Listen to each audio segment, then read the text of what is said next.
Ako si Ryan at ito ang buhay ko. May 10 karapatan ang bata, pero bakit parang pinagkait ito sa akin ng mundo? Unang karapatan, maisilang at magkaroon ng pangalan. Sabi nila, bata pa lang ako, iniwan na ako ng nanay ko. Kasi daw, bata pa ang nanay ko nang mabuntis. Hindi daw ako kayang buhayin.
Sorry anak, hindi kasi kita kayang buhayin eh. Si Lord nang bahala sa'yo.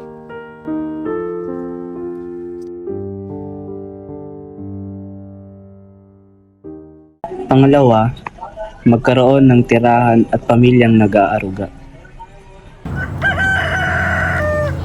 Magandang umaga!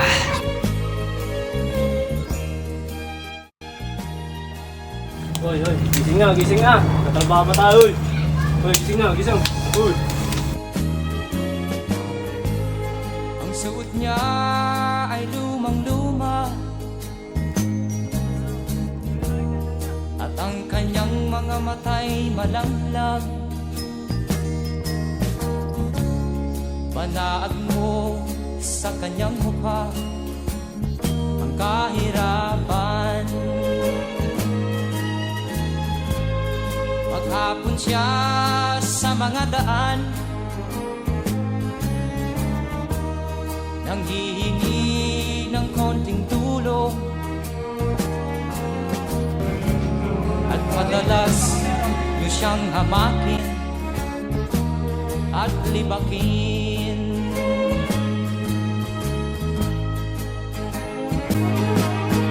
Mukhang maraming kalat doon ah. Tara!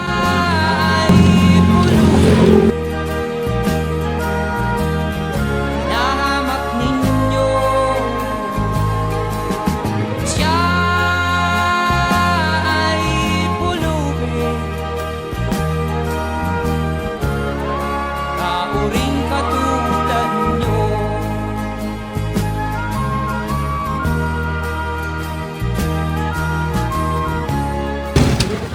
Ay, para maganda matulog si mama no. Pwede.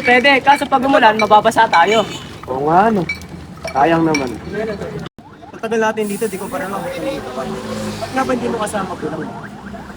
Ikaw, ba't ka nandito? Ano naman, nabalik na naman sa akin yung tanong. Baka alam mo naman yung kwento ng buhay ko, diba? Ba't di mo naman yung kwento yung sa'yo? Alam mo, di ko din alam eh. Kaya nga hindi ko makwento sa iyo eh. Hindi ko alam kung may pamilya pa talaga ako. Alam mo naman yung sabi-sabi dito sa atin eh. Ay, iniwan lang ako ng pamilya ko sa atin. Eh kung hindi, punta ka nandito sa kasama, makalat-kalat. Ano? Nengot mo talaga, no? Paltokan kita eh. Kaya alam mo, Ray, ang unfair, no? Sila may maayos sa gabi. May kasama ang pamilya. Tapos, mukhang kakasilgo lang nila sa talaga, sa school yun. Nagkatapan na sa nila. Tapos tayo, eto, namumulot tayo ng bote tsaka basura para may makain lang. Tapos di mo pa kilala magulang mo. Ikaw nga, may magulang, ayaw mo naman umuwi sa inyo. Tsaka may unfair ka pang nalalaman. Damihan na nga lang natin itong ginagawa na. Ay, teka, saan mo napulot yung unfair na yan? Aba, English yan ah. Pero syempre, nakikinig ako kay Sir Pong. Alam mo, ang bait ni Sir Bong, no? Kahit gano'n tayo, tinuturuan niya tayo. Oo nga, Tara naman. Okay, tara na. Makauwi na tayo.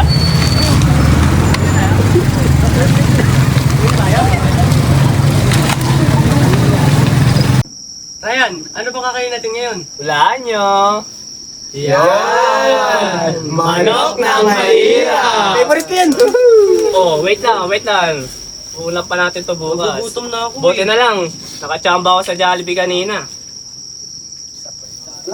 Sana bukas ganyan ulit. Okay, ganda lang tayo.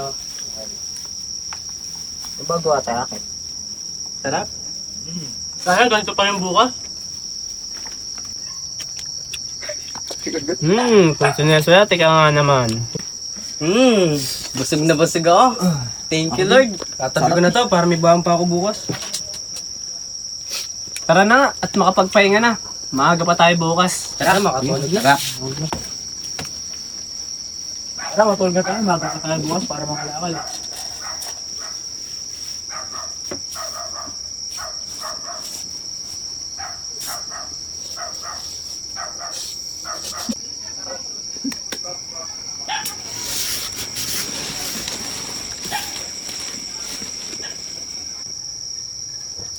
Ba't gising ka pa? Iniisip ko pa rin kung nasan yung mga pamilya ko. Pero hayaan mo na. Tara, tulog na tayo.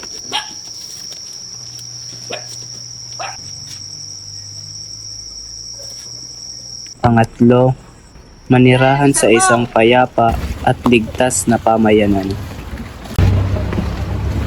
Parbong, magtuturo po ba kayo sa amin ngayon? Oo, hindi ko muna kayo matuturuan ngayon. Marami rin kasi ako pinagkakabalaan eh. Anong po ba, Sir Bong? Pero bukas mo makapagturo po kayo sa amin. Siyempre naman, tuturo ko kayo bukas. Ryan, sumama ka sa akin. Sasabihin ako sa'yo mamaya. Sige po. Na mga bata, umuwi na kayo at maghahapon na rin. Wag na kayo saan sa papumunta ba? Ako, Sir Bong. Uwi na kayo ha. Ryan, ito yung gusto ko sa'yo sabihin kanina. Ano po yun? Gusto ko sumama ka sa akin, pag-aaralin kita, payag ka pa. Talaga po, Sir Bong. Opo, payag po ako.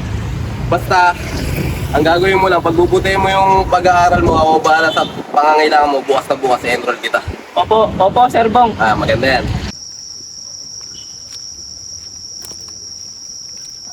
Dito na ako. May maganda akong balita at meron akong masamang balita. Oh, andyan ka na pala. Maray, ano nga pala pinag-usapan niyo yung teacher mo kanina? At saka, ano yung sinasabi mo na magandang balita at masamang balita na yan? Kaya mo nang pumasok tayo at pag-usapan natin yun. Tara, tara.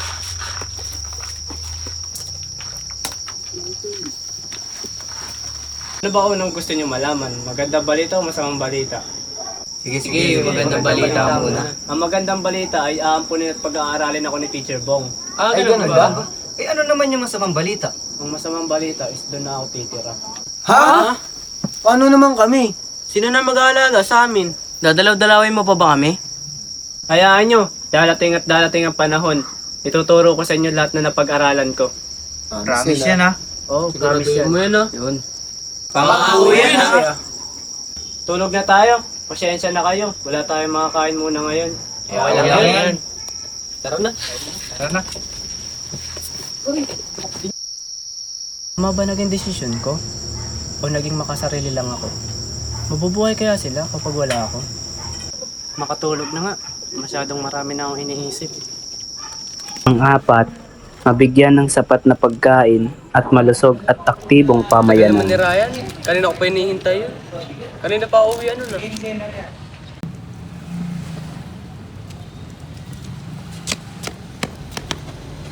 Uy Ray, ba't ang tagal mo naman? Pasensya na, late na natapos klase namin eh. Ha? Anong late? Ini-English mo na naman ako. Alam mo namang mahina ako dyan. Ay basta, magtinda na lang tayo. Maraming tao. Ah, si Carson, ba't wala sa dito? Andun. Nasa jeep na naman, sumasabit, namamali mo. Ha? Di ba sabi ko sa inyo, huwag niyong gagawin yon? Kasi delikado. Tara nga, saglit. Sunduin natin. Malay ko ba doon? Napakalurit nun. Tara.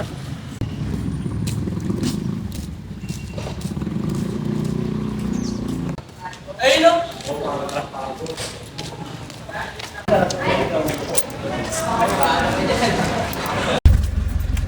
Ang ating kuya, bilang po ng konting tulong.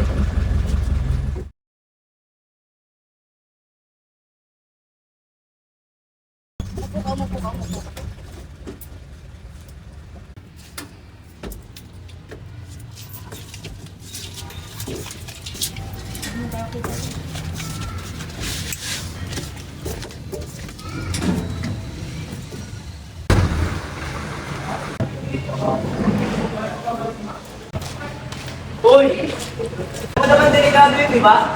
Sumpong kaya ka na kay Sir Bo. Hoy, Ray, ha? Nahingit mo naman ako sa mga bata natin kanina eh. Gusto ko lang madagdagan yung pera ko para magbili ako ulit yung manok eh. Yan ka na naman eh. Samahan mo na lang kayo magtinda at itigil mo na yung pagsabit-sabit sa jeep. Ikaw isabit ko dyan eh. Makalol. Panglima, mabigyan ng pagkakataon makapaglaro at makapaglibang. Ito po kayo. Piso lang po.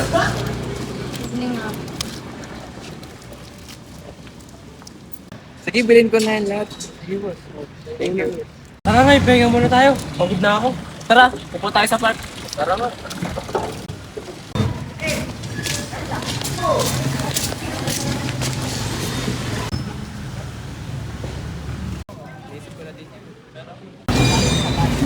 Alam niyo, iniisip ko umahal pa talaga tayo ng guys. Kasi parang hindi patas, di ba? Sila nagagawa nila yung gusto nila. Nakapaglaro sila at nakakain ng masarap. Oo nga. Samantalan tayo. Eto, kailangan kumayad para may makain. Bata rin naman tayo pero bakit hindi ba madama? Wala tayong oras magsaya. Kasi kailangan natin kumayad para sa atin. Iniisip ko din yan. Ang mahalaga, nabubuhay tayo. Kahit pa paano nakakain tayo. At saka, andyan naman si Sir Dong. Huwag nyo nga sabihin na hindi patas ang Diyos. Balang araw, magagawa din natin ang lahat. Sama ng rahay namin na yan. Basta pag nakapagtapos ka, ikaw na bahala sa amin ha. Siyempre naman, ako bahala sa inyo. Tara, makapagsimba at makapagpasalamat sa Diyos.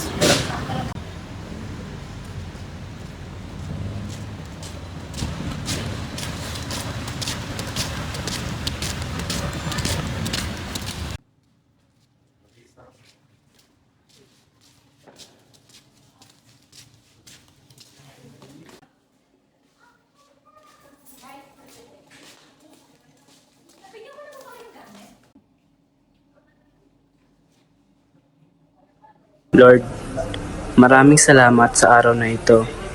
Naway patuloy mo kaming bigyan ng lakas at proteksyon sa pang-araw-araw naming ginagawa. Alam naming hindi kami pinagpala katulad ng iba, pero salamat dahil patuloy kami nabubuhay sa mundo at may nagmamahal sa amin.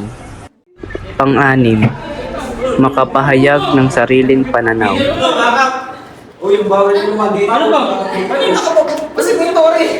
Oy, inis mo, Trisha!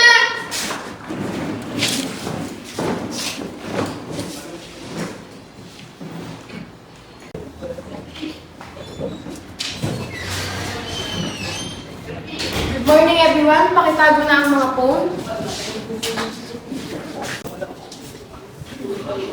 Good morning, everyone. Today, I will announce the list of honor for this quarter. The honors are Francis Tolentino,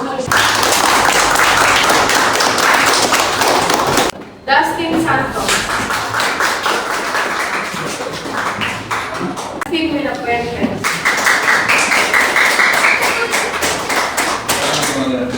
Ryan Cavite. Ang mga kasali sa recognition ay sina Angelica, Dustin, Francis at Dustin. Yes, Ryan. Ma'am, bakit hindi po ako sali sa recognition? Tanungin mo si Ma'am Marge dyan dahil binigay niya lang sa akin yung list. Mahuli ba yun?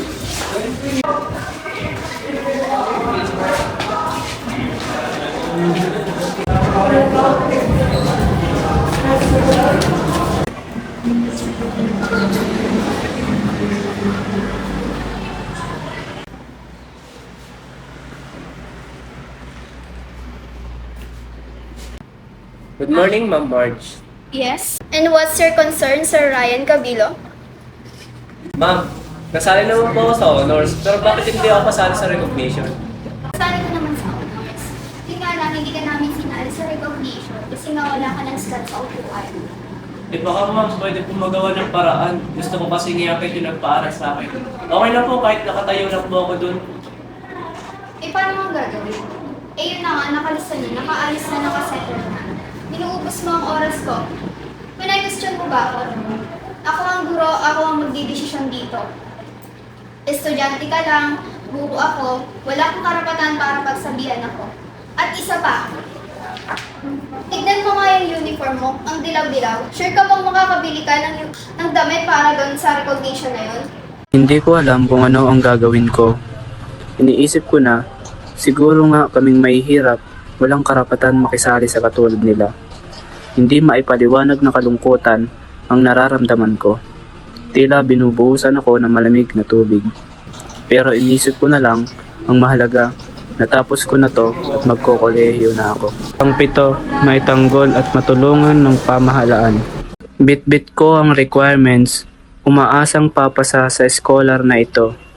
Dahil kung makukuha ko ito, matitiyak kong makakapag-aral ako sa kolehiyo.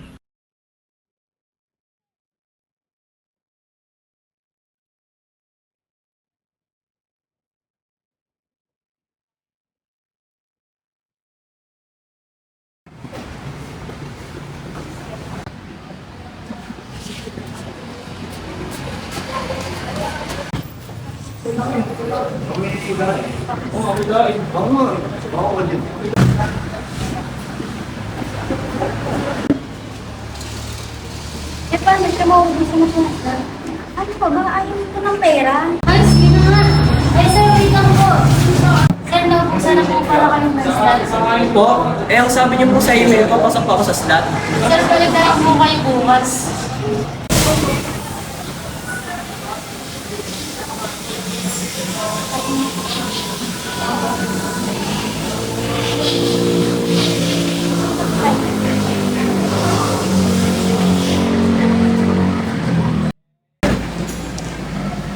Elizabeth, Jesus. Pang-8, mabigyan ng proteksyon laban sa pang-aabuso, panganib at karahasan. Hindi ako nakapasok sa scholar, pero hindi doon natatapos ang lahat. Pinagpatuloy ko pa rin ang pagkokolehiyo. At para magkaroon ako ng allowance, ay nagtrabaho ako bilang janitor sa dati kong eskwelahan noong high school. Tapos din. Akala ko okay na ako at kakayanin ko, pero di ko talaga maiwasan ang mga taong palaging kumukutya sa akin. Ano ba naman itong mga taong to? Sinasabi ka ba? Wala. Tara, pagtripan natin. Bibit na yan yung yan. Eh, pambabae yan. Dami siya, siya na, pwede na. Linis na, mga dumihan nga. Makakasin eh. Ang bagay sa'yo. Yan lang. Ang bagay sa'yo. Kailangan mo siya maglinis. Mas to ah.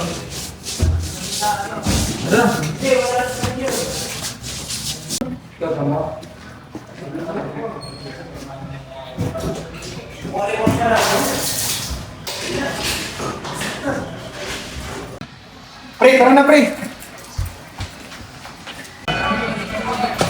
Ay, ma. Bakit kayo tumatakbo?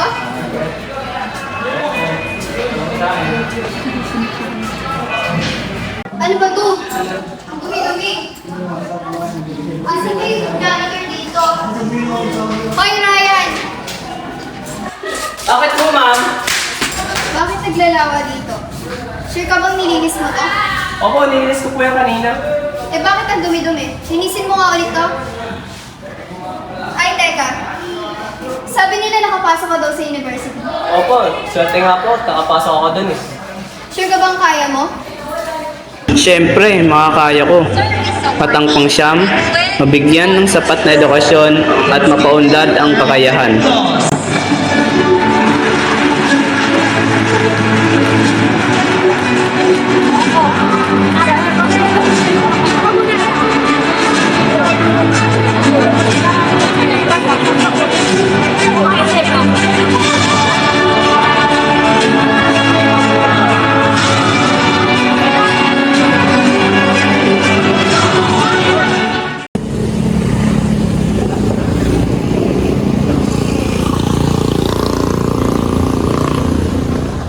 Sa wakas, nakamtan ko din ang pangarap ko.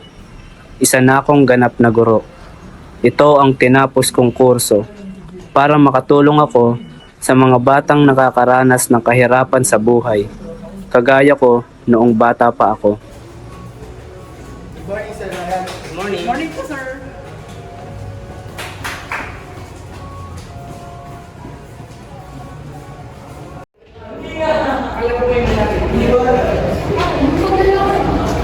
morning, Kyle. Good morning. Morning.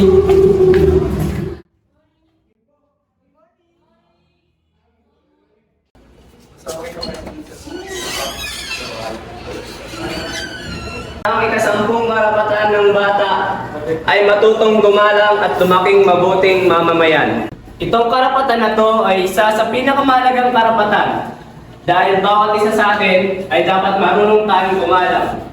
At palaging tatandaan na ang isang batang lumaking magalang ay bakas ng mabuting mamamayan.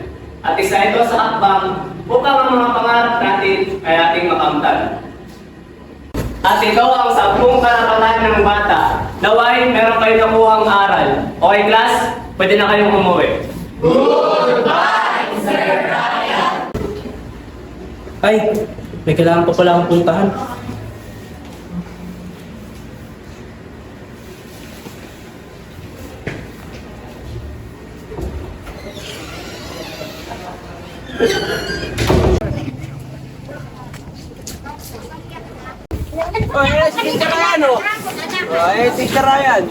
Huwag kang manghinayang kung ngayon ay nabigo ka. Tandaan mo, mas magandang nabigo ka dahil sinubukan mo kesa nabigo ka nang hindi mo pa sinusubukan. Hindi sa taas ng edukasyon na susukat ang pagkatao. Mababa man ang pinag-aralan mo. Kung marunong kang rumispeto, daig mo pa ang edukado. Ang tunay na sikreto sa tagumpay ay pagsisikap at patuloy na pagbago sa bawat pagkakamali. Huwag kang matakot sumubok. Lagi mong tatandaan na ang pagkatalo ay silbing aral sa mga karanasan mo at doon ka matututo.